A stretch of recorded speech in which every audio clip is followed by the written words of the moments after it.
자, 그러면은 오늘 두 번째 시간 우리 함께 시작해 보도록 하겠습니다. 그러면은 지난번에도 말씀드렸지만 우리 그리스도인들은 기도로 시작하고 기도로 끝낸다 그랬죠. 지난번에 배운 성우경으로 기도를 시작하고 제가 시작 기도를 하도록 하겠습니다. 함께 기도하겠습니다. 성부와 성자와 성령의 이름으로 아멘.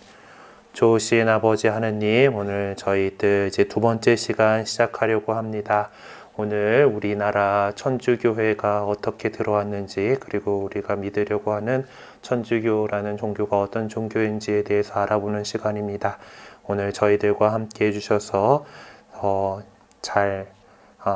좋은 이해를 가질 수 있도록 이끌어 주시고, 강의를 하는 저에게도 지혜를 주셔서 더 우리 예비신자들에게 잘 알려줄 수 있도록 이끌어 주세요.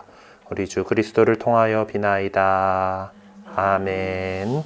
성부와 성자와 성령의 이름으로 아멘. 네, 반갑습니다. 오늘은 그 3과 이제 한국 천주교회부터 이제 좀 나가려고 합니다. 어떻게 이제 우리나라에 천주교라는 종교가 들어왔는지, 그리고 또 그 여러 사실 뭐지 로마식 가톨릭, 로만 가톨릭이라고 하는 이제 하게 이제 부르기도 하는데 그 가톨릭이라고 하는 종교가 한자 문화권에서 천주교라는 이름이 됐는지부터 이제 우리나라에 어떻게 수입이 되어 왔는지, 그리고 어떤 과정을 겪어서 오늘날에까지 왔는지, 이런 것들에 대해서 얘기를 드릴 거고요.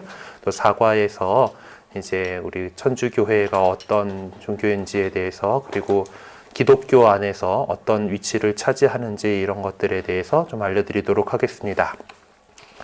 자, 그럼 3과의 처음에 보면은 지금 한번 읽어보셨어요? 예, 지금 정약종 아우구스티노 복자의 복자라고 하는 거는 우리 그 천주교 신자들 가운데에서 어떤 삶을 정말 하느님 보시기에 좋은 삶을, 모범적인 삶을 사셨고, 그 어떤 이제 그 하는 이 종교를 위해서, 이 우리 가르침을 위해서 그 뭐 목숨까지 내놓기도 하고, 아니면 정말 거룩한 삶을 살았던 사람으로 인정되는 분들을 이제 성인이라고 얘기해요. 거룩할 성자, 사람 인자 써가지고 성인이라고 얘기를 하는데, 그 성인 품에 오르기 전에 이제 복된 사람이다 해가지고 복자라고 얘기를 해요. 그러니까 이제 그 성인이 되면은 이제 전 세계 가톨릭 신자들이 이분을 공경을 해요. 정말 뛰어난 사람들. 우리가 어렸을 때 위인전기 많이 읽었죠. 그렇죠? 위인전기를 많이 읽잖아요. 그거는 왜 그렇게 해요? 그 사람의 삶을 보고 좀 본받고 너도 좀 그렇게 되라, 뭐 이런 식이잖아요. 그렇죠? 아이들한테 위인전기를 읽혀주고 이제 그렇게 하는 거는 마찬가지로 우리도 그 성인들 가운데 모범이 된 사람, 위인들은 이제 그 인류의 역사 가운데에서 위대하고 또 어떤 그 삶이 모범이 되는 사람들을 이렇게 많이 얘기를 하는 거잖아요. 마찬가지로 신앙 안에 있어서도 그렇게 모범이 되시는 분들을 성인이라고 해서 공경을 해요. 그 가운데 이제 성인이 되면은 이제 전 세계 모든 천주교 신자들이 그분을 이제 공경을 하고요. 복자가 되면은 우리나라에서 그 지역에서 공경을 하는 분들을 복자라고 합니다. 이제 성인이 되기 위해서는 상당히 까다로운 심사가 필요하거든요. 그것들을 이제 해나가고 있는 과정에 있는 분인데, 정약종 아우구스티노라고, 우리 위인전기에서 이 형제들 가운데 다산 정약용 아시죠? 예, 정약용의 형이었나 동생이었나 아마 그래요. 하여튼 그 형제인데, 그분은 이제 신앙을 위해서 주교유지라고 하는 되게 그 당시에 뛰어난 교리책이고, 그리고 호교론이라고 이제 그 당시 조선시대에 우리 한국 천주교가 박해받고 있던 상황이었기 때문에 그렇게 이제 또 하느님에 대해서 모르는 사람들에게 썼던 이제 이제 교리책에 나오는 내용입니다.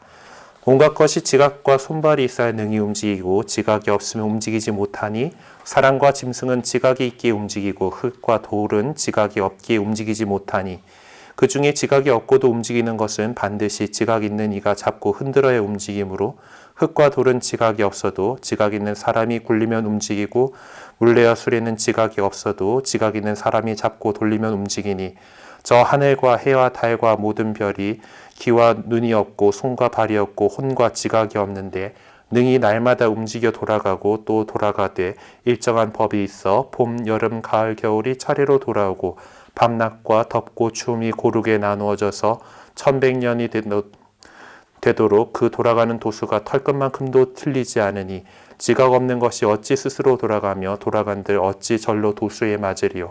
분명히 지극히 신명하고 지극히 능한 이가 잡고 돌려야 돌아갈 것이니 그 돌아가게 하시는 이는 곧 천주이시니 그러므로 물레와 수레가 돌아감을 보면 저 하늘도 천주가 계셔서 돌리시는 줄을 알 것이라. 네, 이제 그래요. 과학이 발전한 우리에게는 뭔 소리야 할 수 있는 그냥 공전하고 자전하고 지구가 자전하니까 그렇게 돌아가는 거지 뭐라고 이제 있지만은 옛날 사람들의 입장 안에서는 어떤 이 자연의 어떤 이런 오묘한 이치를 보면서 하느님에 대해서 설명을 했던 것이죠. 그래서 지난 시간에 제가 우리 천주교회가 하느님께서 당신을 드러내 보이셔서 가르쳐 준 종교라고 말씀드렸죠. 그 전문 용어로 뭐라 그런다 그랬어요? 하느님께서 그래요. 계시. 드러내 보여주신다. 계시 종교라고 해서 사람이 이제 모르는 걸 하나님께서 가르쳐 주셔가지고 그거를 이제 알게 된 그런 가르침이다라고 우리는 믿고 있습니다. 하여튼 그것을 근데 모르는 다른 사람들한테 설명을 할 때에 그래도 하느님께서 계시다라는 것을 이제 얘기하는 것들 가운데 하나가 자연의 정말 이런 오묘한 이치, 정말 이렇게 정교하고 조화롭게 움직이는 이 자연의 이치들을 보면서 그거 그냥 정말 그 스스로 그러할 연 해가지고 정말 그냥 그대로 그렇게 되지는 않을 거 아니야라는 그런 식으로 이제 얘기를 하는 것 가운데 하나죠. 하여튼 이렇게 돌아가는 것들, 자연의 이치들을 보면 아마 그것을 만드신 하느님을 우리는 생각할 수 있고 그 세상 만사가 흘러가게 해주는 하느님을 생각할 수가 있는 겁니다. 자, 그래서 이제 이 시작을 이제 주교 요지 가운데에서 이제 하느님에 대한 이야기로 시작을 했는데요. 천주교회라는 것 이제 천주교회는 일단 천주교는 예수 그리스도께서 세우신 교회입니다. 그래서 예수를 그리스도로 믿는 그런 사람들이기 때문에 그리스도교라고 했고요. 이 그리스도교회가 이제 중국을 거쳐서 우리나라로 들어오면서 이 하느님이라는 개념을 갖다가 영어면은 별 문제 없이 그냥 가시잖아요, 그렇죠? 그 가수 G.O.D 말고 갓. 그래서 그거 같은 신이라는 그 존재고 그거 갖다가 설명을 하려고 이제 보니까 동양 문화권 안에서는 이제 하늘에 대한 하늘을 갖다가 정말 그냥 파란 하늘 그 정도가 아니라 어떤 절대자를 생각하는 그런 개념이 있단 말이에요.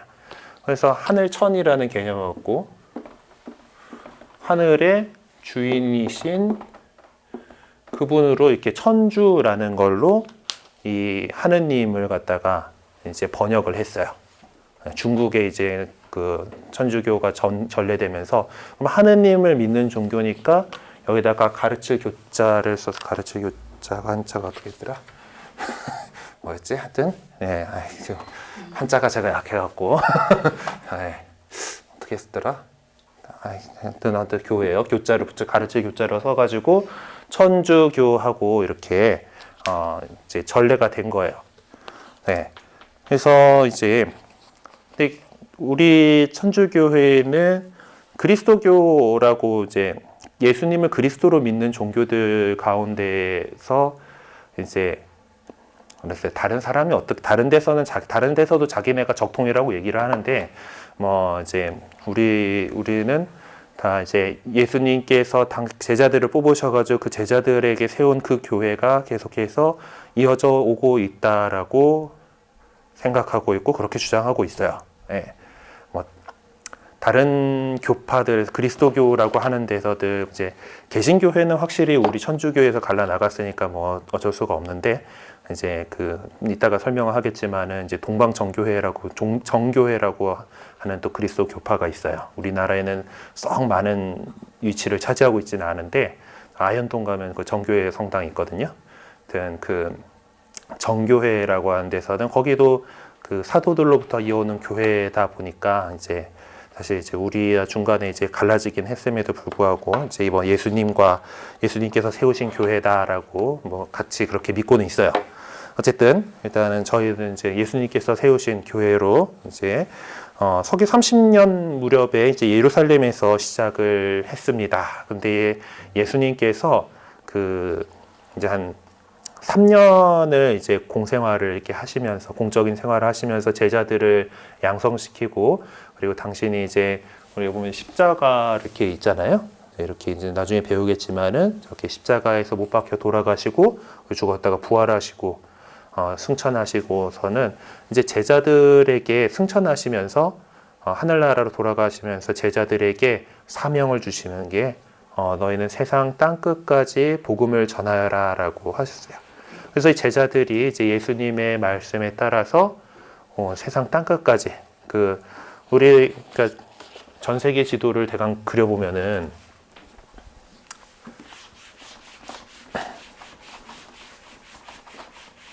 보도마카 맞지? 잘 안 지워지냐 이렇게. 자, 우리나라가 요 끄트머리에 이렇게 있잖아요, 그렇죠? 그럼 중국이 이따시만하게 있고, 뭐 동남아시아들 뭐 이렇게 있고, 인도가 이렇게 있고, 그리고 뭐 아라비아 반도가 이렇게 있고, 아프리카 이렇게 있잖아요, 그렇죠? 이스라엘이 대충 요 어디쯤인가 있어요. 네. 여기 옛날 사람들이 생각하기엔 정말 이 동네는 땅 끝이죠. 네.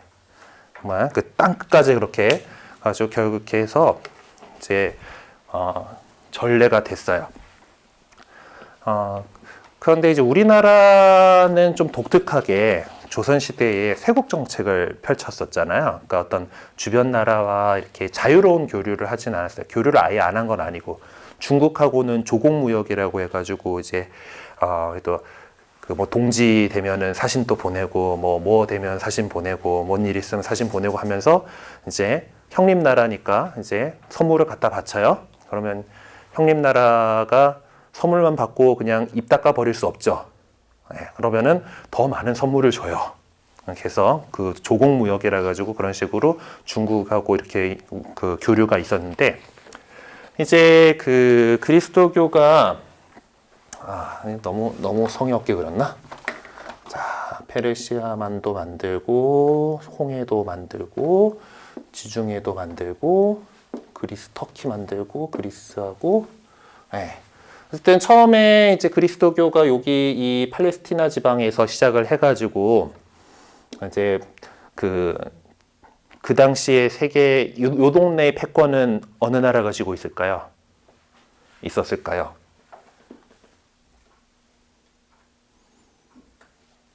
지금 그리고 있는 요 나라. 이탈리아가 옛날 이름이 뭐였지?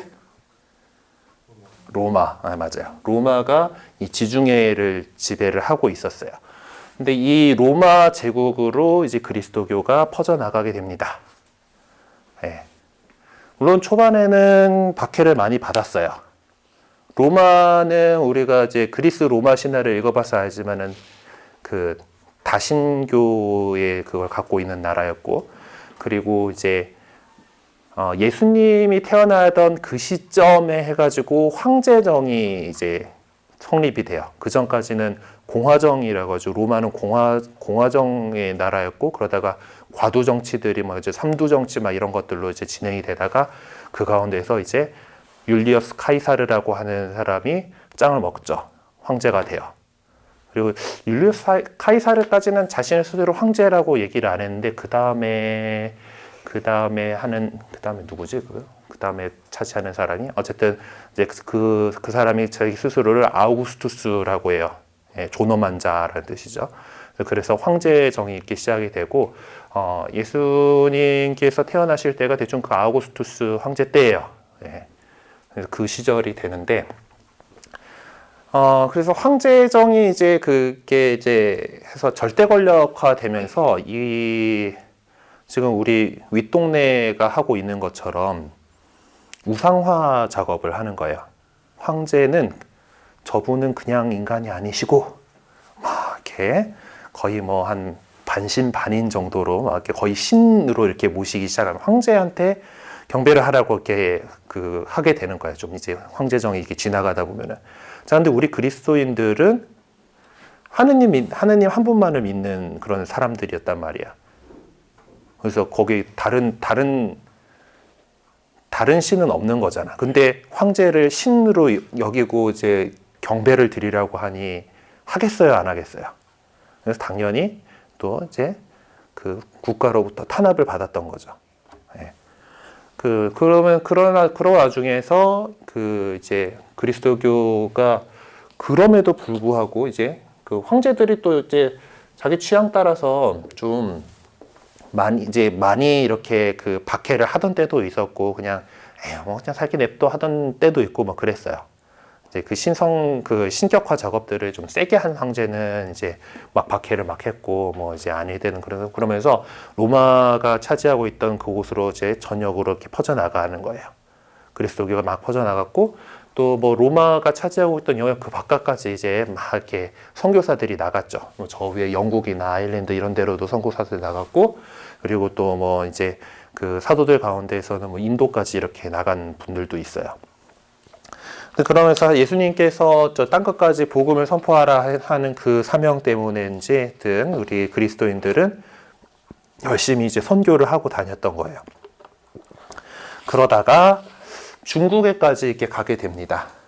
인도를 거치고 중국까지 이렇게 들어가게 되는데 그리스도교의 이제 우리 뭐 나중에 분파 뭐 이런 것들을 얘기를 하겠지만은 이제 우리가 예수님께서는 사실 하나의 교회를 이루기를 이 사람들이 하나가 되기를 바랬지만 우리 인간들이 부족한지라 여러 가지 뭐 이제 이견이 달라져 가지고 이제 갈라쓴 것들이 좀 있어요. 그 가운데에서 이제 약간 좀 하느님에 대해서 제대로 이해하지 못했던 이단들이 있었는데 그 네스토리우스파가 아마 이렇게 해가지고 중국에 먼저 들어갔어요. 무협지에 보면은 그 뭐 의천도룡기나 이런 데 보면은 경교라고 하는 집단이 있죠. 무협지 안 보셨구나. 네, 그래요. 그런 그 종교 집단이 이렇게 나오는데 이제 그게 이제 네스토리우스파 이제 그리스도교가 이렇게 넘어가가지고 이제 그런 뭐 거로 좀 이제 변질돼서 이제 중국에 먼저 들어간 흔적들이긴 해요. 하여튼 뭐 나중에 그래도 이제 그 선교사들이 이제 해서 이제 중국하고 이제 교황청도 이제 교류를 하게 돼요.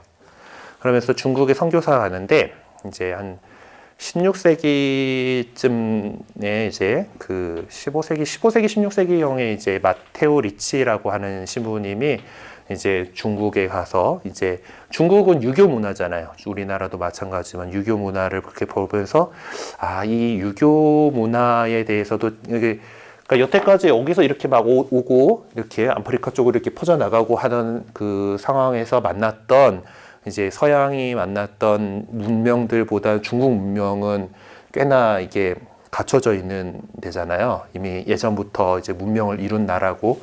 그러니까 이 사람들의 것을 존중을 하되 우리 그리스도교를 전하기 위해서는 유교에 대해서 보완하는 그런 식으로 이렇게 해야겠다라고 이제 생각을 하고 그렇게 이제 중국의 고위층들을 잘 이렇게 또 서양이 발달되는 뭐 이제 과학 문명들 같은 거를 같이 이렇게 환심을 사면서 이제 천주교를 전파를 했어요. 그때 마테오 리치 신부님이 천주라는 이 그 지금 우리 하느님에 대한 이 한자 번역을 한 거예요.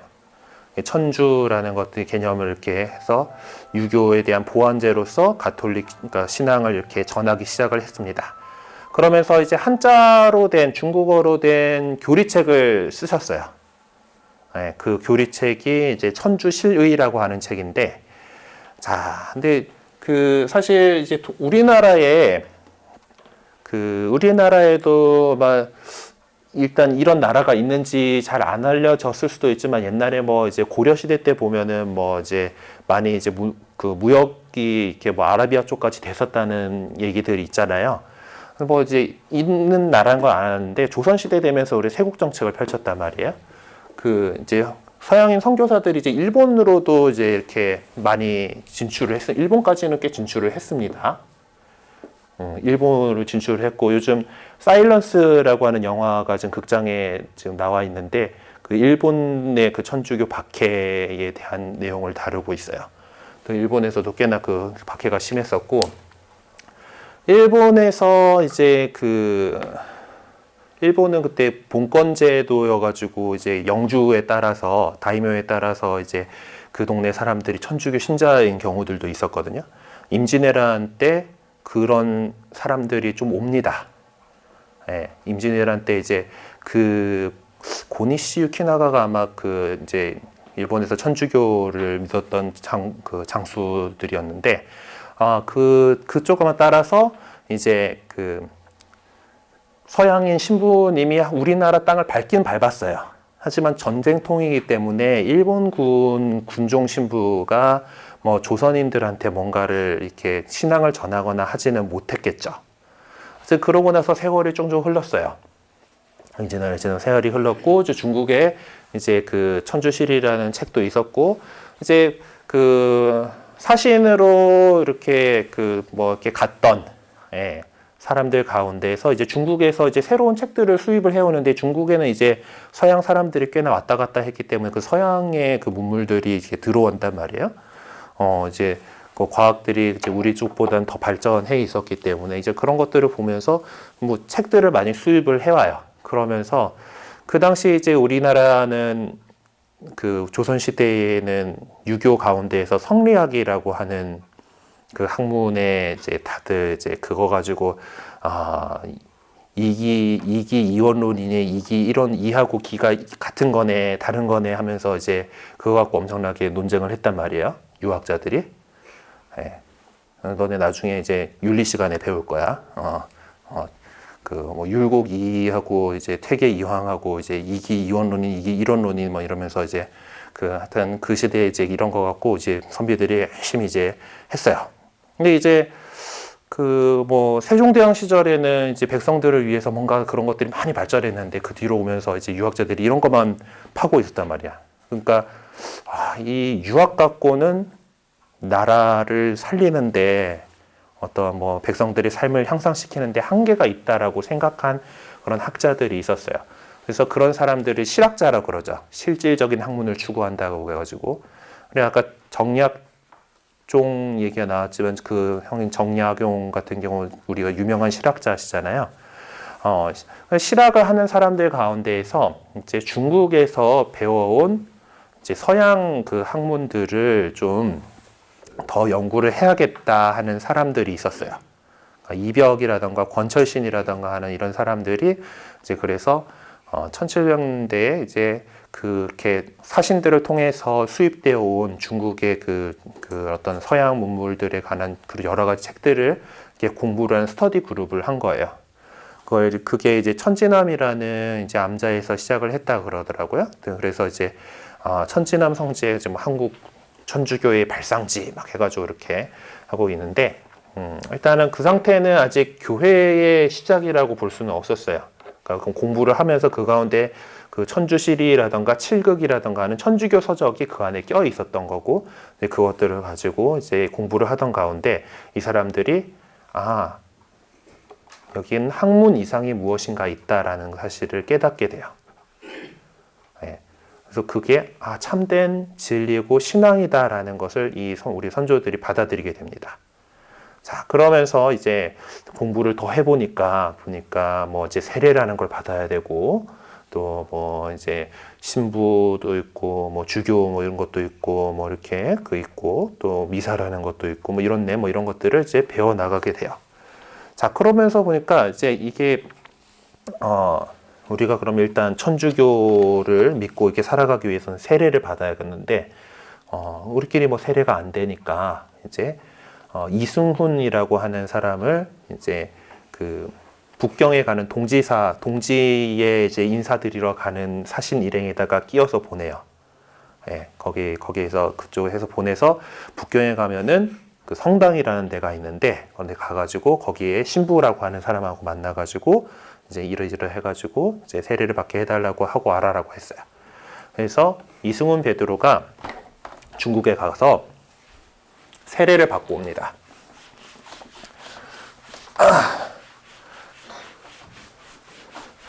그리고 와서 이제 한국으로 조선으로 다시 돌아와가지고 다른 사람들한테 세례를 베풀고 첫 그리스도인 공동체가 생기게 돼요. 네. 세례를 받아야지 이제 하느님 자녀로 새로 태어나는 거, 여러분들도 그 세례 성사를 지금 준비하고 있잖아요. 그래서 이제 북경에 가가지고 세례를 받고 돌아와서 다른 사람들한테 세례를 줍니다. 네. 세례 성사는 급하면은 신부님이 없으면은 평신도도 줄 수가 있어요. 네. 그래서 세례를 받고 들어온 그 해가 1784년이에요. 그래서 재작년인가 13년에 우리나라에 교황님 오셨었죠. 교황님 방한했던 거 기억나시나요? 네, 프란치스코 교황님이 이제 우리나라 오셨었는데 그 전에 요한 바오로 2세 교황님도 우리나라를 2번 찾은 적 있어요. 정현이하고 정민이는 아직 태어나지 않았을 시대인데 1990년에 한번 오셨었고 1984년에 한번 오셨었거든요. 1984년이 바로 이제 한국 천주교 200주년 되는 해여서 그 기념으로 교황님께서 방한을 하셨어요. 어쨌든 이렇게 해서 이제 그래서 우리나라 천주교 시작은 그 이승훈 베드로라는 사람이 북경에 가서 세례를 받고 천주교 신자가 돼서 들어와서 이제 다른 사람들한테 세례를 베풀어서 그리스도교 공동체가 생긴 그때를 우리나라 천주교의 시작으로 봐요. 자, 그런데 이 과정에서 책이 들어오긴 했지만은 보통은 이제 그 대부분의 나라로 이제 우리 그리스도에 퍼질 때는 선교사가 가가지고 거기 사람들한테 막 해가지고 이렇게 그 그리스도교를 알리는 거거든요. 미션이라는 영화 혹시 보셨나요? 음악은 되게 유명한데 빠라라라라 바바 그거 노래가 갖고 이제 뭐 가사 붙여가지고 한 게 넬라 판타지아 요소리 하고 나가는 그런데 어쨌든 이제 남미 쪽에 간 선교사 이야기를 다루고 있는 영화예요. 어쨌든 그렇게 보통은 그 그리스도교를 먼저 받아들인 나라에서 선교사가 파견이 돼가지고 거기 가가지고 그 사람들한테 지금 제가 여러분들 가르치는 것처럼 이렇게 하느님은 이런 분이시고 막 하면서 가르치고 이렇게 해서 신자를 만들어 나가는 식으로 이제 됐는데 우리나라는 그게 아니잖아요. 책을 학문으로서 이거 우리나라를 위해서 좀 더 뭔가 더 좋은 학문들을 배워야지 하고 중국에서 수입한 책을 갖다가 연구를 하다가 그 안에서 그 신앙의 진리를 발견하고 그리고 우리가 이제 세례를 받아야 되는구나라는 걸 알고 중국에 가가지고 이러이러 해가지고 우리가 공부를 하다가 보니까 이게 참 진리인 걸 알겠고 그래서 세례를 받으러 왔습니다라고 이렇게 온 거예요. 그러니까 전 세계의 그리스도교회가 퍼져나가는 과정 안에서 대단히 희귀한 사례로 거의 유일한 사례로 이렇게 선교사가 들어간 것이 아니라 그냥 책이 먼저 들어가서 그 신앙을 스스로 받아들인 나라가 바로 우리나라예요. 그래서 우리나라 천주교회는 그걸 되게 자부심으로 여기고 있습니다. 그래서 우리는 1784년에 들어왔는데, 자, 문제는, 우리는 이제 세례받은 사람들이 이제 다 이제 하느님을 아버지로 모시는 한 형제요 자매다라고 얘기를 해요. 서로에 대해서 이제 그 형제요 자매로. 오늘 그 평일미사 복음 말씀이 이제 아무도 아버지라 부르지 마라. 너희 아버지는 하늘에 계신 그분 한 분뿐이시다. 이런 예수님의 말씀이 나오는데, 물론 세상에서 우리 아버지는 아버지라 부르는 거죠. 이제. 하지만 어쨌든 그 참된 하느님, 아버지 하느님을 믿고 우리는 다 같은 형제요 자매다라고 여기고 얘기를 하는데, 아니 이제 조선은 어떤 사회였어요? 신분 사회 제대로 돼 있던 사회잖아요. 신분 사회가 사농 공상이 딱 이렇게 양반과 상민과 중인과 상민 천민 이렇게 해가지고 신분이 있던 사회였어요. 자, 이런 사회에서 우리는 다 형제 자매예요라고 주장을 했으니까 이 사회 질서의 근간을 흔드는 놈들로 이렇게 국가에서 이렇게 본 거죠. 그리고 지금은 우리 천주교회가 조상 제사에 대해서 이건 그냥 고유한 유교의 그 유교 쪽에 이제 좋은 풍습이야. 그 조상을 공경하는 그런 행동이야라고 생각을 했는데, 이제 그 제사 안에도 이렇게 보면은 조금 조상님들을 신으로 여기는 그런 부분들이 있어요. 정통 유교식으로 제사를 드리다 보면은 이분들을 갖다가 거의 신으로 여기고, 이제 그렇게 이제 뭐 조상님들한테 이제 조상님 몇 자리를 잘 써야지 후손이 잘 된다는 등 이런 것들이 이제 그런 개념들이 있어 오기 때문에, 그 당시에 이제 이 중국에서도 이게 문제가 됐었고, 이제 우리나라에서도 이게 문제가 됐어가지고 조상 제사에 대해서 그 당시에 우리 교회가 좀 판단을 잘 못해가지고 이거는 미신행위니까 안 돼라고 했던 거예요. 우리나라 사대부들 그 유교 그 전통에서 해가지고 제사 잘 드리는 거가 얼마나 중요한데, 근데 이제 또 우리 신앙인들 가운데에서 어떤 사람들은 이 하느님 믿는 사람들이니까 이제 그런 미신 행위를 하면 안 되잖아요. 지난주에 제가 우리 미신 행위 끊어버려야 된다고 말씀드렸잖아요.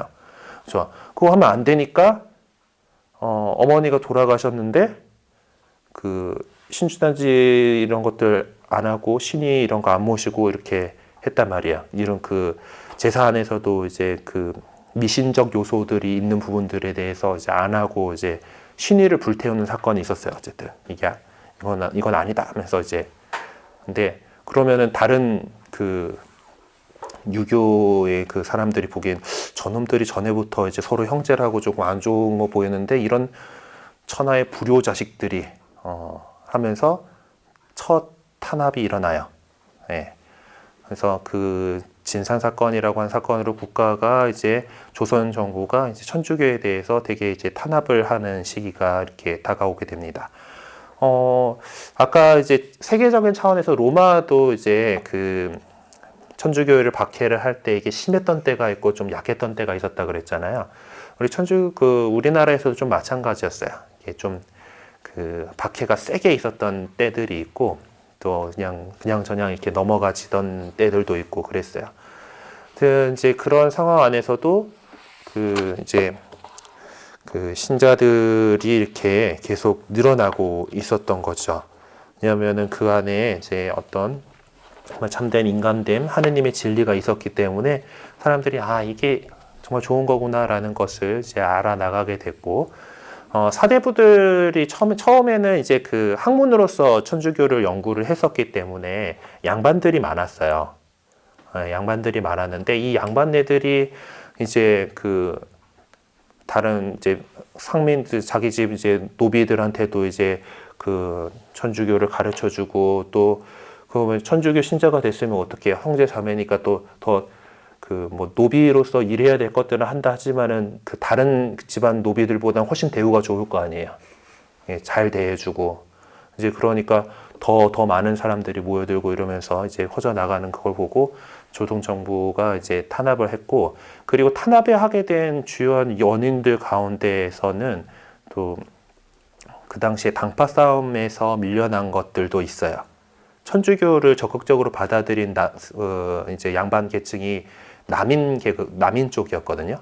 근데 이제 이들이 정권을 이제 그 당시에는 노론 쪽이 더 셌잖아요. 상대방 정적을 없애는 그걸로 천주교를 이용을 한 거예요. 저놈 천주학쟁이, 애비애비도 없고 임금도 없다는 그런 분들이다 하면서 이제 그 정적을 제거하려는 목적으로 이 박해를 이제 일으키기도 했습니다. 그런 와중에서 우리 신앙 선조들은 이제 이 참된 진리를 지키기 위해서 또 많은 사람들이 순교를 했죠. 우리나라에 아까 지금 성인이라는 분들 얘기를 했죠. 그 믿음이나 어떤 행적이 모든 신자들에게 모범이 될 만한 분들이어가지고 특별히 공경하는 분들이 있는데, 우리나라에 성인 품에 오르신 분들이 벌써 103분이에요. 그리고 아까 그 복자, 우리 또 성인 품에 올리기 위해서 이제 더 이제 조사하고 이제 더 이렇게 심사해 나가고 있는 분들이 이제 124분이 지난번 프란치스코 교황님께서 오셨을 때 이제 복자 이제 시복식이라고 하는 그 행사를 했었던 건데, 그래서 수많은 순교자들이 있어요. 그렇게 이제 그런 분들은 사실 행적이 어떻게든 기록이 돼서 그 기록이 남아 있기 때문에 그렇게 시복 시성이라는 영광을 누릴 수가 있는데, 아무런 행적도 적히지 않고 그렇게 죽어나간 분들이 많았습니다.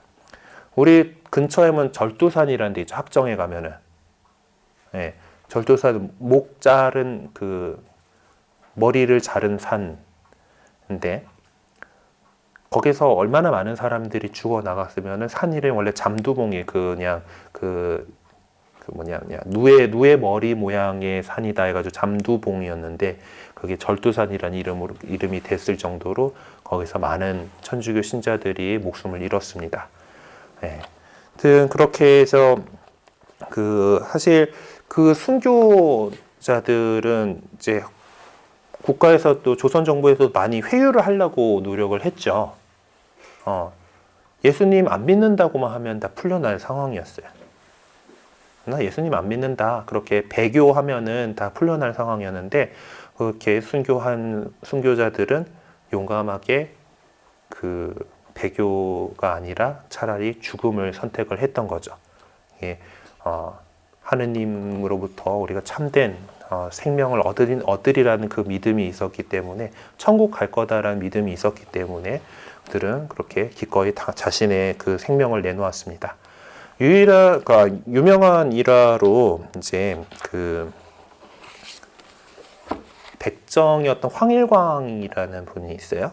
백정이면은 조선시대 백정이면은 천민이잖아요. 사람 취급도 못 받던 사람이었어요.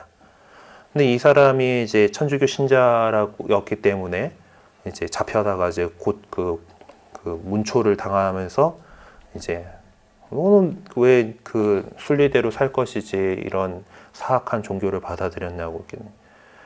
내가 그 전까지는 백정이어가지고 사람이 아니었는데 천주교에 이렇게 가보니까 저 양반네들이 나를 형제라고 불러주고 사람으로 대우해준다고. 그러니까 나에게는 하느님 나라 천국이 지금 이곳에도 천국이고, 이미 천국이고, 내가 죽어가지고 그 천국이 없다고 한들 난 이미 그 천국을 누리고 있다고. 이제 하느님 나라도 이제 내가 죽고 갈 천국도 있다라고, 이렇게 이 세상에 난 천국이 2개 있다라고 이렇게 얘기했던 그런 일화가 있습니다. 또 그런 박해를 거쳐서 우리나라가 이 흥성대원군을 지난 다음에 이제 개항을 하게 되죠.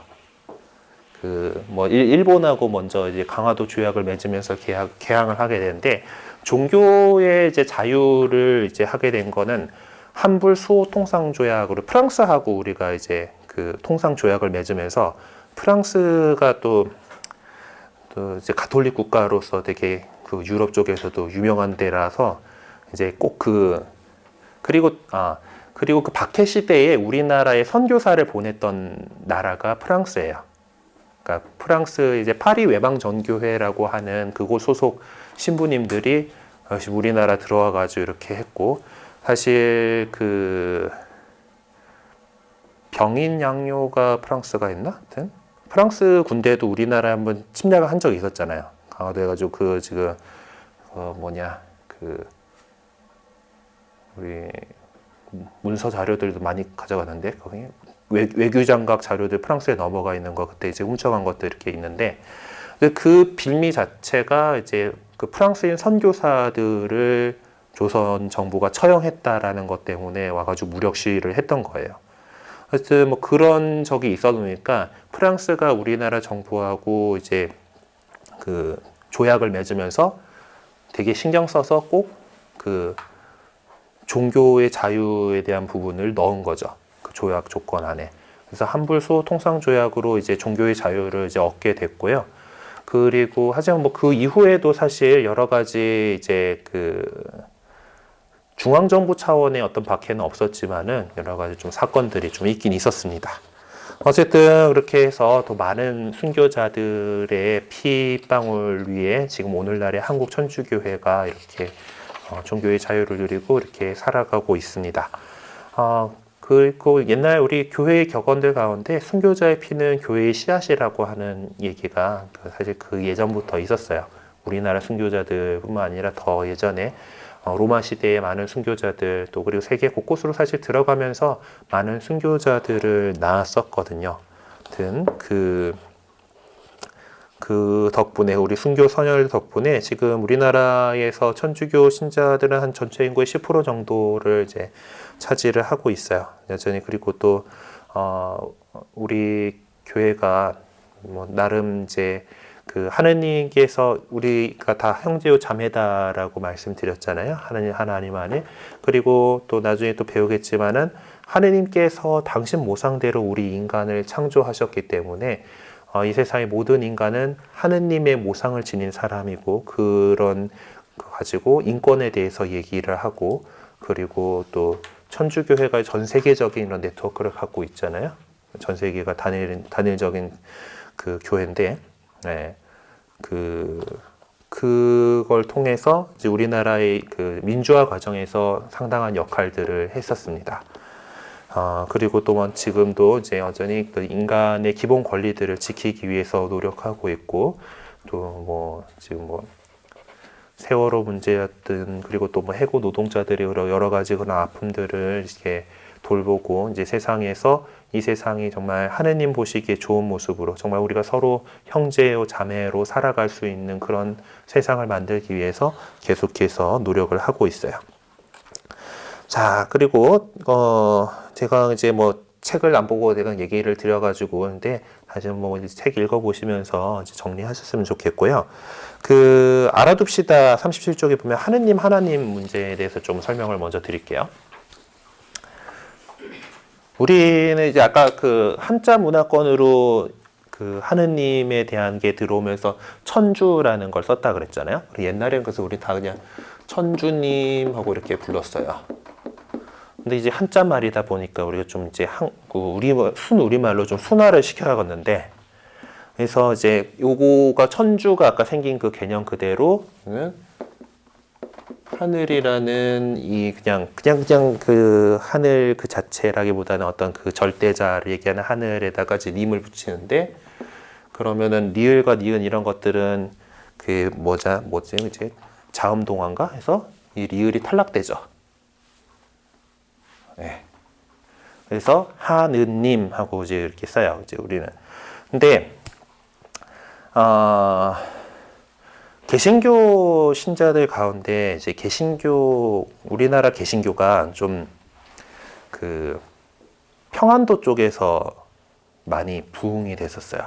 그러니까 일제시대 때나 그 전에 개화기 때하고 일제시대 때 그 평양은 뭐 제2의 예루살렘 정도만 될 정도로 막 이게 그 개신교가 셌거든요, 그때. 근데 평안도 사투리로 이제 하늘을 갖다가 아래아를 써서 하날이었고, 역시 같은 요령으로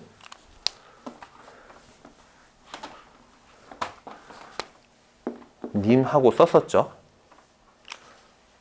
그런데 아래아에 지금 음가가 없어졌잖아요. 그 아래아라고 하는 것처럼 아가 됐죠.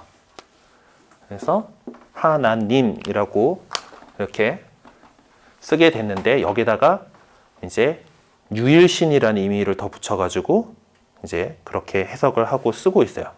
개신교가 이제 평안도 사투리에서 온 그건데, 사실은 이제 그게 제일 유력하다고 이제 언어 학자들이 이렇게 보는 건데, 이제 어느 순간 이제 개신교도 꽤나 이제 위치를 차지하다 보니까 이 하나님이 이제 그 국어사전까지 등재가 돼버리긴 했어요. 이제 개신교에서 하나님을 부르는 뭐 그런 걸로 이렇게.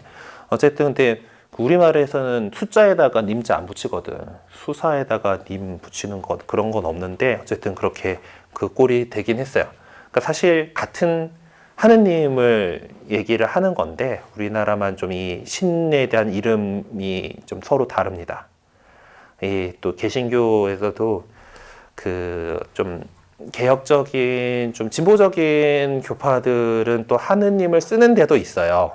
네, 이제 국어 어법에 맞게끔 써야 된다면서 하느님을 쓰는 데도 있는데, 이게 또 보수적이고 이제 그러니까 안 바꾸려고 하는 사람들이 있거든요. 그 개신교에서 좀 그거 잘 안 바꾸려는 사람들 보면 거기 성경 번역을 이렇게 하는 것도 되게 고어스러운 뭐 예수께서 가라사대 뭐 하노니 뭐 이런서 그런 성경을 아직도 쓰고 있는 그런 데들이 있어요. 그러다 보니까 이 하나님을 안 버리는 거죠. 그러니까 개신교의 어떤 정체성 같이 이렇게 느끼고 있는데 이게 뭐 다른 신을 믿는 건 아니고요. 우리가 같은 하느님을 믿는데 어떤 그 표현 양식이 어떤 서로 이제 익어온 것들이 다르다 보니까 이제 이게 통합이 안 되고 있습니다. 우리 교회가 분열되어 있는 것 중에 안타까운 그런 사실들 중에 하나고요. 그리고 하나님을 쓰는 데가 또 있어요. 이슬람에서 우리나라 말로 알라 그 신이라는 뜻이 알라는 아라비아 말로 신이라는 뜻인데 그 알라를 이르는 말로 하나님을 씁니다. 거기도. 네, 뭐 이제 그 이슬람은 우리 천주교회가 삼위일체 교리를 믿는 거에 대해서 너는 삼신교다라고 까고 있기 때문에 이제 저는 유이신 알라를 믿는다고 해서 하나인 하느님이다 해서 강조를 해서 이슬람도 그 우리말로 하나님을 쓰고 있더라고요. 그래서 하나님 거는 이렇고 뭐 사실 같은 하나님입니다. 이슬람에서 믿는 하나님도 어차피 아브라함 계열 종교다 보니까 이제 우리 하느님하고 같은 분인데 이제 거기는 좀 같으니까 그 삼위일체에 대해서 일단은 부정을 하고요. 거기도 이제 그 마호메드한테 천사가 와갖고 이제 다 뭐 일러주더라고 해서 그 우리 배우시다 보면 우리 천사들 이름 가운데 가브리엘이라는 천사 있거든요. 가브리엘인데 거기 이제 아라비아어로는 지브릴이에요. 예, 지브릴 천사가 와가지고 이제 그 마호메드한테 뭐 일러줬다 그러는데 결국 뭐 이제 같은 하느님이 아닐까 싶은데. 하여튼 지금 우리는 그렇게 하느님을 이렇게 쓰고 있습니다. 네. 네, 그래서 지금 뭐 이런 용어들에 대해서 조금 정리를 하면서 오늘 시간 마치려고 해요. 자, 우리가 그리스도교라고 했죠. 예수를 2000년 전에 이 세상에 살았던 나자렛 사람 예수를 갖다가 예수라는 예수라고 하는 이 한 역사 안에 있었던 한 인물이 우리가 구세주로 믿고 있는 그리스도이시다라고 고백하는 사람들이 이제 그리스도를 믿는 종교다 해가지고 그리스도교라고 해요. 네, 우리는 그리스도교 예수님을 그리스도로 믿는 사람들. 그런데 우리 하느님을 믿는 종교들이 이제 우리 그리스도교가 있고, 우리 그리스도교의 좀 뿌리라고 할 수 있는 그 이스라엘 사람들이 믿고 있는 유대교라는 게 있어요. 유다인들이 사는 유대교. 아까도 하느님 하면서 말씀드렸지만은 이슬람도 같은 하느님 믿고 있는 것 같아요. 이슬람이 있어요. 그러니까 이 예수라고 하는 인물을 어떻게 보느냐에 따라서 갈려요. 유대교는 이 그리스도가 아직 안 왔어요. 그러니까 그리스도라고 하는 구세주가 아직 안 온 거예요. 예수가 그리스도가 아니라고 봐요. 네. 그래서 아직 안 온 사람, 아직 안 와서 계속해서 자기 나라를 이스라엘을 흥하게 해줄 구원할 그리스도가 오기를 기다리고 있어요. 네. 그리고 우리 그리스도교는 이제 사실 이 이스라엘에서 나온 종교잖아요. 예수님도 유다인이었고, 제자들도 다 유다인이었고, 이제 그런데 그 예수님이 우리가 믿고 있던, 기다리고 있던 그리스도 맞다라고 얘기를 해요. 네. 그래서 이제 그리스도교예요.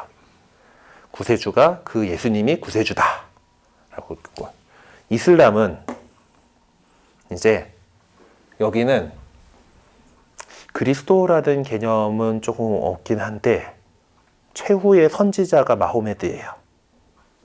무함마드가 맞는 발음이라 했어. 무함마드가 이제 최후의 선지자고 참된 진리를 이제 전달해 준 사람이에요. 그럼 예수는 어떤 사람인가? 무함마드 이전에 하느님께서 보내신 선지자들이 무함마드까지 25명이에요. 그 전에 24번째 선지자고 그 전에 모든 선지자들보다 가장 뛰어난 선지자로 예수를 봐요. 예수님을. 하지만 그리스도는 아니에요. 그런 식으로 이렇게 바라보는 그에 따라서 이제 우리 하나님 믿는 종교들이 이렇게 갈리는데, 어쨌든 우리 이쪽들은 뭐 배우러 온 건 아니니까 일단 해놓고, 우리 그리스도교가 이렇게 있는데, 이 그리스도를 갖다가 한자 말로 음차라고 해요. 우리 중국 사람들은 보면은 그냥 뭐 영어를 그냥 쓰는 게 아니고 비슷한 발음이 나오는 한자로 이렇게 쓰거든요. 코카콜라를 갖는 가쿠가락하고 써놓고 고카콜라 하고 이게 읽어요. 네. 그런 것처럼 음차를 한 게 기독이에요. 그럼 기독을 믿는 종교는 기독교죠. 네. 그러면 예수님을 그리스도라고 믿는 종교는 다 이제 기독교예요. 근데 우리나라에서 개신교회가, 이제 또 이따가 설명하겠지만, 개신교회가 이 기독교라는 거를 되게 써요. 왜냐하면 개신교는 개혁해서 새롭게 했다라는 거잖아요. 그러니까 그리고 영어로 쓰면 프로테스탄트, 항의한 사람들 뭐 이런 뜻이 되는데, 자기 이름으로 이제 그거를 쓰기가 조금 좀 싫은 거예요. 스스로 자기가 이제 뭔가 이제 갈라져 나왔다라는 그런 표현이 되기, 항의자들 이런 뜻이기 때문에. 그래서 자기네들을 표현할 때 개신교라고 표현을 안 해. 스스로 개신교라고 얘기를 잘 안 해요. 그냥 기독교, 뭐 아니면은 예수교, 기독교, 뭐 대한기독교 장로회, 대한예수교 장로회 이런 것들 보셨을 거예요. 그러다 보니까 우리나라에서 어느 순간 이제 기독교 이꼬르 개신교가 된 적이 좀 있어요. 왜냐하면 우리 가톨릭 교회는 아까 했던 천주교라는 그 이름을 계속해서 쓰고 있었으니까, 사실 기독교 아래에 천주교도 있고 뭐 이제 정교회도 있고 개신교회도 있고 이렇게 있는 건데, 이 상위 개념인데 이제 자기네들 그걸로 써버려가지고 기독교 하면은 좀 이제 개신교를 나타내는 말로 이렇게 좀 쓰이고 있어요. 사실 지금도 군대에서는 군대에 이제 군종으로 들어가는 종교들이 이제 큰 종교들이 들어가잖아요. 기천불 해가지고 기독교, 천주교, 불교고 이제 원불교가 들어가기 시작했어요.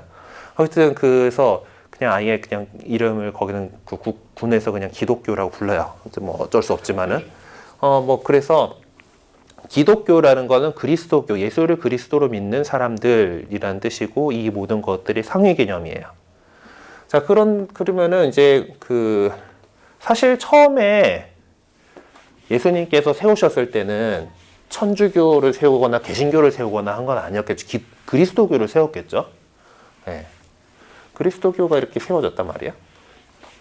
그리스도교가 이렇게 오다가, 우리가 쫙 세월이 흘러오다가 로마 전역에 이렇게 퍼졌다 그랬죠.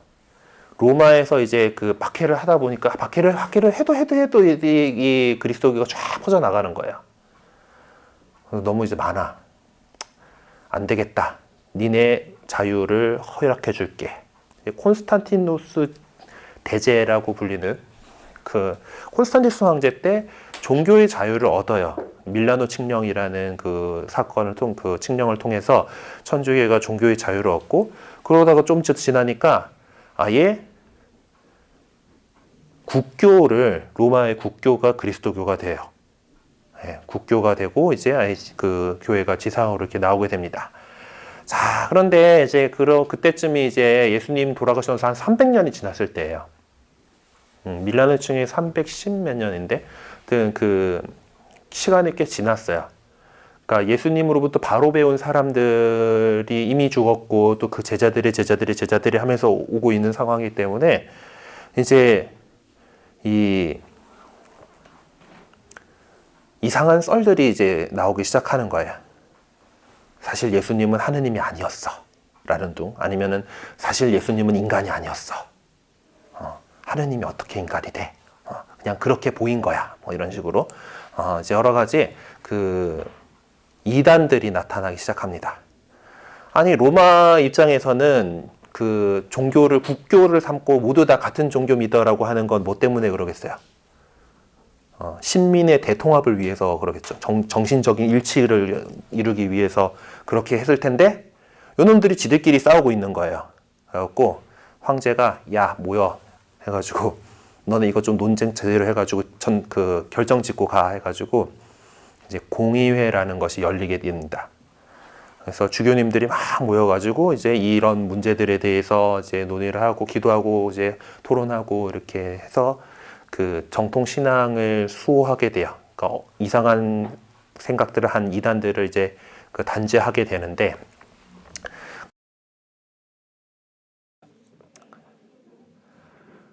조금 상황이 좀 바뀌어 있어요. 어제 설명을 막 하던 중에 카메라의 배터리가 떨어져가지고 녹화되던 게 끝나가지고 저 혼자서 다시 찍기 위해서 이렇게 나와 있습니다.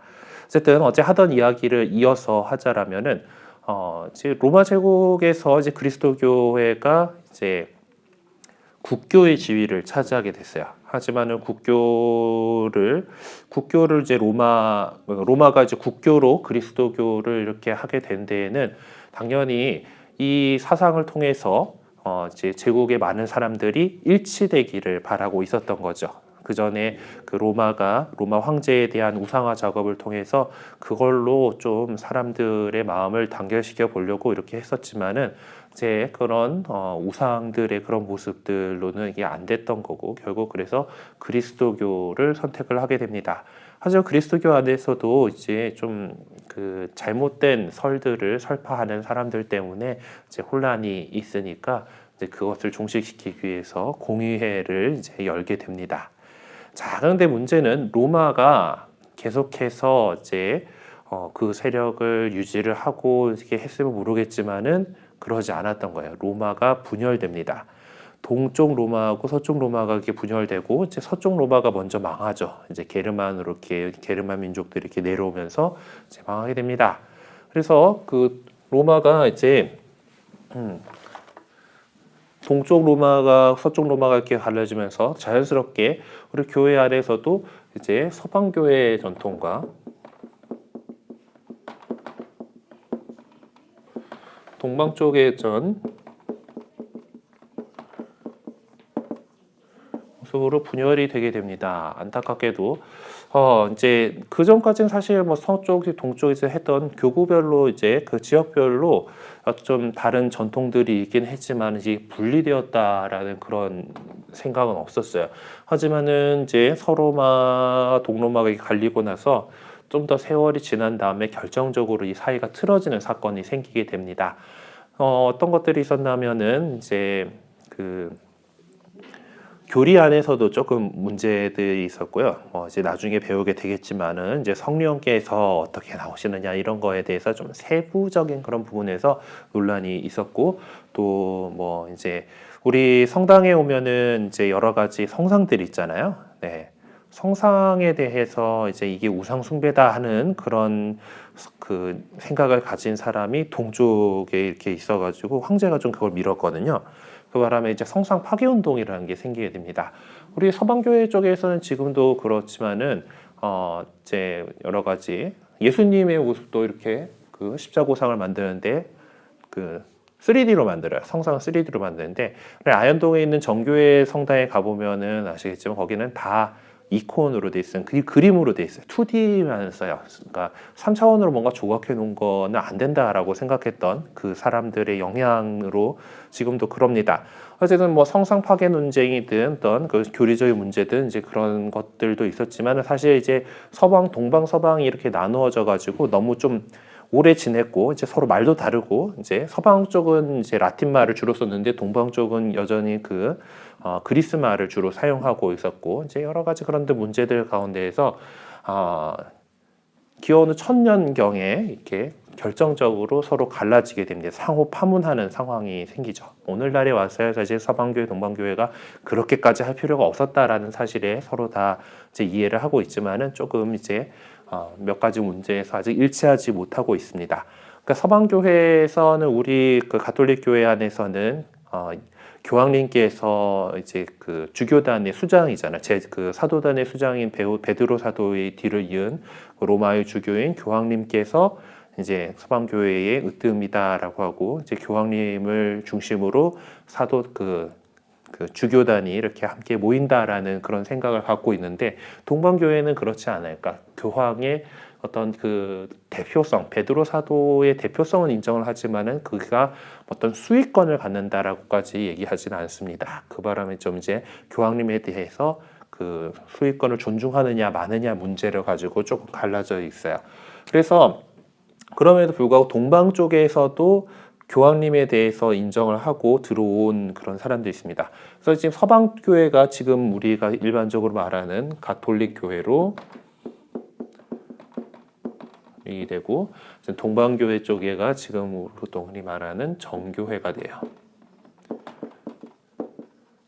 네, 자신들이 올바른 교회다, 올바른 교회, 오르토독스 처치라 해가지고 정교회라고 부릅니다. 물론 이제 동방 교회에서도 이제 이제 교황의 수익권을 인정하고 동방의 예식이나 전례들을 그대로 가지고 오면서 가톨릭에 일치되어 있는 동방 가톨릭 교회들도 있어요. 네, 저기서 다시 이렇게 들어온, 다시 교황님의 수익권을 인정하고 돌아온 사람들도 있습니다.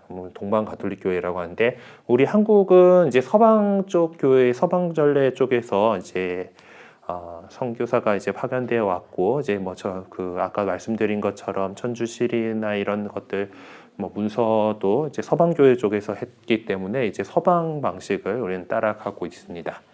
어쨌든 그리고 동서방 이렇게 나눴는데, 이제 동방 쪽은 사실 이제 그 이슬람 세력이 이제 크게 이제 밀고 올라오면서 비잔틴 제국이 멸망하게 되죠. 그러면서 이제 그 정교의 중심은 이제 그리스로, 그리고 또 이제 모스크바 주교에서 러시아 정교회가 이제 좀 크게 세력을 가지고 있습니다.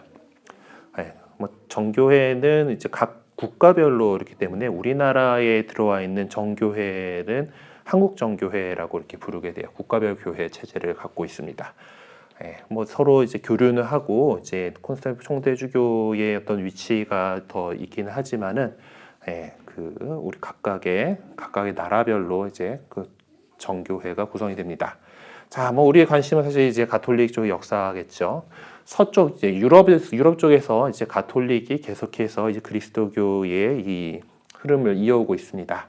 그래서 사실 정교회나 우리 가톨릭 교회나 사도로부터 이어지는 예수님께서 세우신 그리스도 교회를 계속해서 이제 이어나가고 있다라는 것에서는 이제 서로에 대해서 존중을 하고 있어요. 자, 근데 가톨릭이 이제 유럽에서 이렇게 살아오던 그 세월이 흐르면서 역시 이 교회 안에도 사람들이 하는 거다 보니까 이런 좀 잘못들, 이런 그 부패들이 좀 이렇게 생겨났었어요.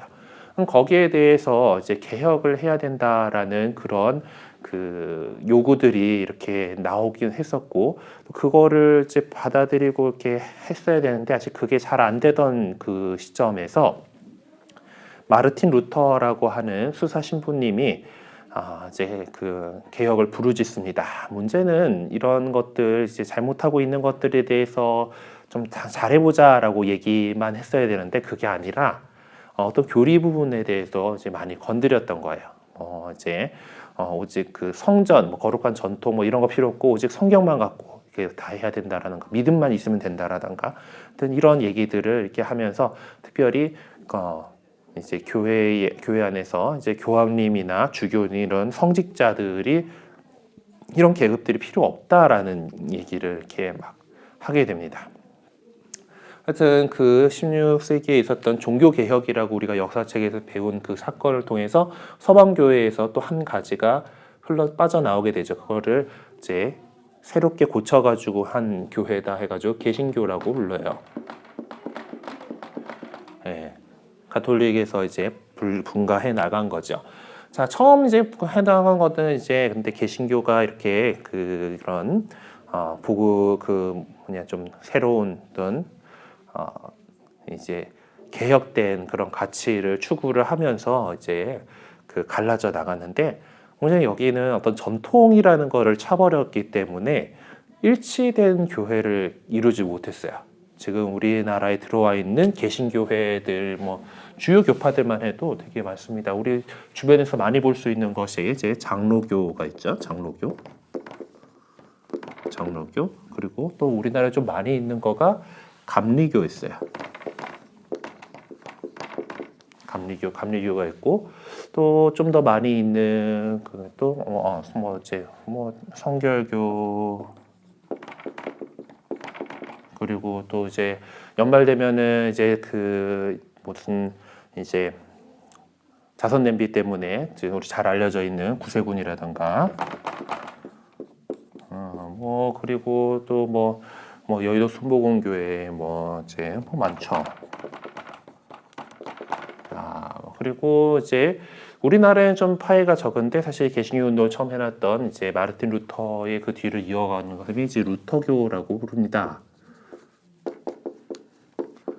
네, 물론 이 안에서도 되게 또 세부적으로 또 많이 이제 파들이 갈라져 있어요. 개신교는 그만큼 이렇게 각자의 어떤 성경 해석이라는 그 부분들에서 이렇게 막 이제 갈라져 있는 그런 상황입니다. 그래서 그리스도교의 어떤 전체적인 이제 지금 계보를 살펴보시 이렇게 짚어드렸는데, 그리고 요 개신교 이렇게 그 상황에 나가는 상황에서 좀 독특한 상황이 펼쳐진 곳이 영국이에요. 아까 이제 그 우리가 가톨릭 교회가 이혼을 허락하지 않는다라는 얘기를 잠깐 했었는데, 우리 가톨릭 교회는 이제 그 가정과 생명에 대해서만큼은 어디보다도 보수적이니까. 이제 그 상황에서 이제 영국의 헨리 8세라는 임금님이 있었어요. 헨리 8세 임금님이 이제 원래 첫 이제 부인을 이제 왕비로 이제 스페인 공주님을 이렇게 오셔다가 이제 장가를 갔는데, 이 마음에 안 들었던 거예요.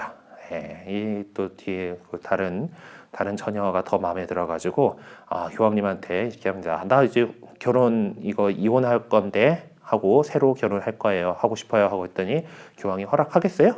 교황님이 절대 허락 안 하죠. 그러니까 이 헨리 8세 임금이 수장령이라는 걸 변포를 하면서 영국 교회의 우두머리는 국왕이다라고 이렇게 선언을 하면서 갈라져 나갑니다. 물론 성공회 분들이 들으면 별로 좋아하지 않는 역사예요.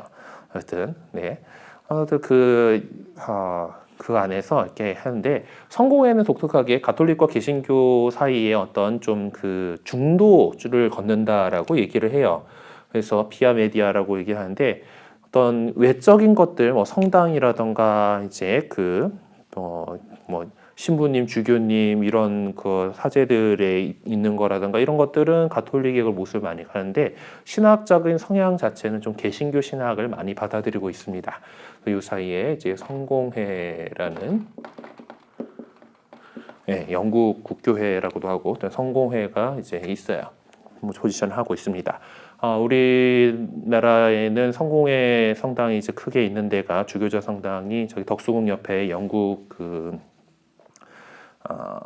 덕수궁 옆에 영국 대사관 옆쪽에 이렇게 성공회 성당이 서울교구 성당이 크게 있습니다. 그래도 예뻐요.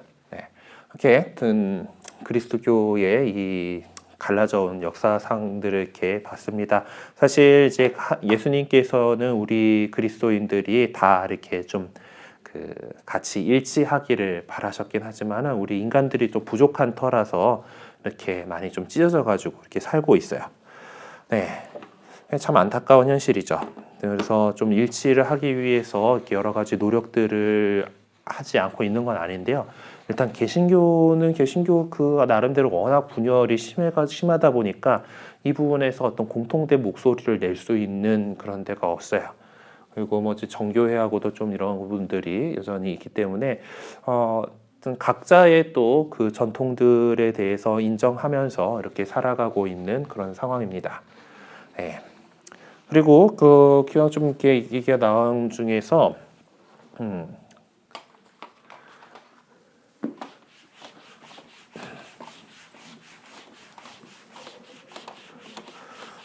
그리스도의 분열의 역사를 이렇게 다 살펴봤고, 용어들 가운데 좀 설명을 해야 될 거가 하나가 있어요.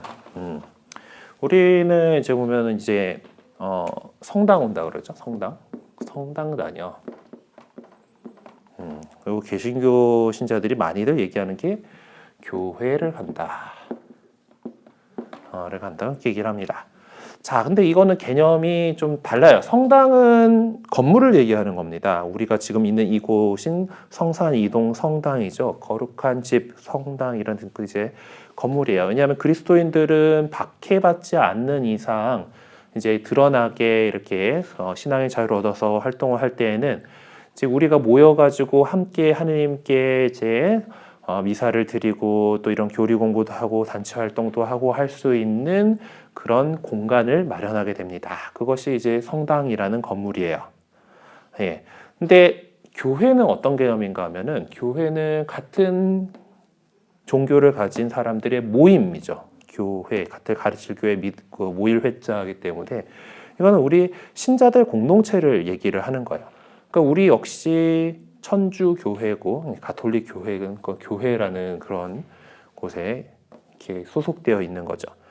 개신교에서 이제 우리가 건물 개념으로 보기에는 성당에 대의되는 건 예배당 정도라고 할 수가 있는데 사실 그네들이 좀 이제 교회 간다, 이래서 교회라고 얘기를 하는 것 때문에 교회하면 당연히 개신교라는 그런 느낌이 조금 이제 들어 있기는 한데요. 사실 교회라는 것은 아까도 말씀드렸지만 믿는 사람들의 모임이라는 뜻이에요. 그냥 그 사람들의 모임이라는 뜻이고, 어떤 성당은 이제 건물에 대한 그런 개념으로 갖고 있습니다. 하지만 뭐 이제 뭐 헷갈리기도 하고 많이 정착되기도 하고, 그리고 우리가 성당에 간다라고 해갔을 때 그것이 잘못된 것은 아니기 때문에, 그렇죠? 우리는 이 성당이라는 건물에 모이는 거잖아요. 그래서 그냥 그렇게 잘 쓰고 있습니다. 교회 나간다 뭐 이렇게가 아니고 교회 다녀, 성당 다녀 뭐 이렇게 하는데, 교회는 그러니까 우리 공동체의 모임이다라는 것을 좀 기억을 해두셨으면 좋겠습니다. 네, 그리고 사실 지금 한국 천주교하고 이제 세계 교회사를 천주교 소개를 한다면서 교회사를 언제 훑어가지고 2000년에 이 세월을 갖다가 같이 훑느라고 걔는 좀 시간이 많이 지나가 버렸습니다. 그래서 이제 교리책 이제 4과에 있는 전례는 하느님께 드리는 공적 예배라든가 미사 순서 이런 것들, 뭐 교구와 본당 이런 부분들에 대해서는 다음 시간에 조금 앞쪽에 먼저 말씀을 드리는 걸로 이렇게 하도록 하겠습니다. 그래요. 하여튼 지금 뭐 질문을 받을 수 있는 상황이 아니니까 지금 저는 사실 어제 끊겼기 때문에 뒷부분 영상을 새로 찍고 있는 중이라서 앞에 신자들은 하나도 예비 신자들이 하나도 없습니다. 네. 그래서 어제 말씀드렸던 공지사항을 하나 말씀을 드리면은 이제 서류가 좀 필요합니다. 여러분들 준비해 주실 서류가 필요한데 뭘 준비해 주셔야 되냐면은 혼인관계 증명서를 준비를 해 주시기 바랍니다. 네, 혼인관계 증명서를 다음 시간 올 때 이렇게 챙겨와 주시면 돼요. 왜 그런가 하면은 우리가 이제 아까도 이제 중간에 나왔습니다만은 이혼을 허락하지 않아요.